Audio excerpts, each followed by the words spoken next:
4 वर्ष है गाँव यात्रा देखी ना एथर भाविली केमी मिस करी राति 1टा बेले बस बस भाविली जी आज जागर यात्रा देखा राति बुक कली फ्लाइट टिकेट एयरपोर्ट टैक्सी मगेली टैक्सी आसला बाहरलु बेंगलोर एयरपोर्ट बेंगलोर एयरपोर्ट मो लोकेशन टू 41 किलोमीटर दूर 41 किलोमीटर को पहुँचापी मत पूरा 1 घंटा लगिगला फटाफट एयरपोर्ट रे पहुँची बैग ड्रॉप कली बैग पर वेब चेक इन कली आ भाई बेंगलोर एयरपोर्ट एते सुंदर एयरपोर्ट एते लग्जरी एयरपोर्ट मो केबे देखि नथिली एटा एयरपोर्ट टर्मिनल 2 मते कैब छाड़ दे मते पळेला देखंतु केमती केते सुंदर होईची बेंगलोर एयरपोर्ट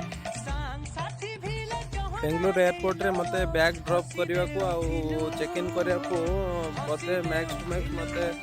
20 मिनट लगी चेक इन करने को से जगार आम भुवनेश्वर एयरपोर्ट थी पूरा 1 घंटा लगी था चेक इन करने बेंगलोर यहाँ भल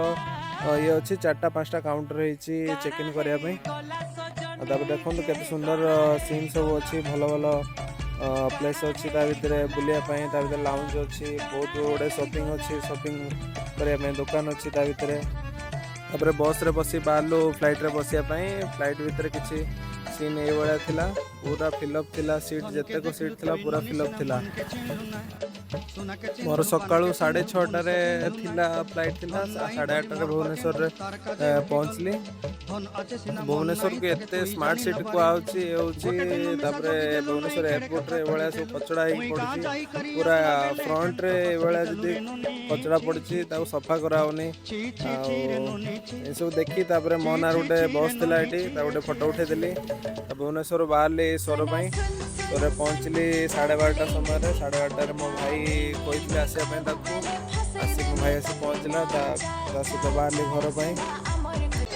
स्वर ओल्ल गोटे अलग फिल आसला पूरा गाँ गाँव पहुँचला भाया पूरा फिल आसला भाई मो स्कूटी आनी भाई स्कूटी बाहरलु घर पर आम देखो आम गाँ शिव मंदिर तापर गाधुआ पाधा सारी आसिले आम घर मंदिर राधाकृष्ण मंदिर जुआर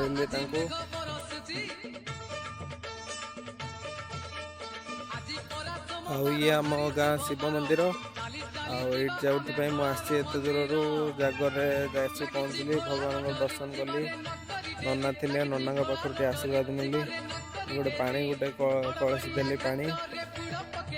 एथर आम मंदिर बहुत सुंदर सजासजी होता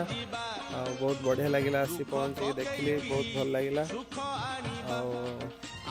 तापर दर्शन सारी सांग मैंने आसी पहुँचले बाहरलु बुलाबुली करने आम गाँव से लसी पीलु लसी पी सारी पुणी आहरी खाया पीया कलु सन्धार सीन यहाँ देखो कलश बुड़ा हम आम पाख गाँव जाइलु कलश बुड़ाई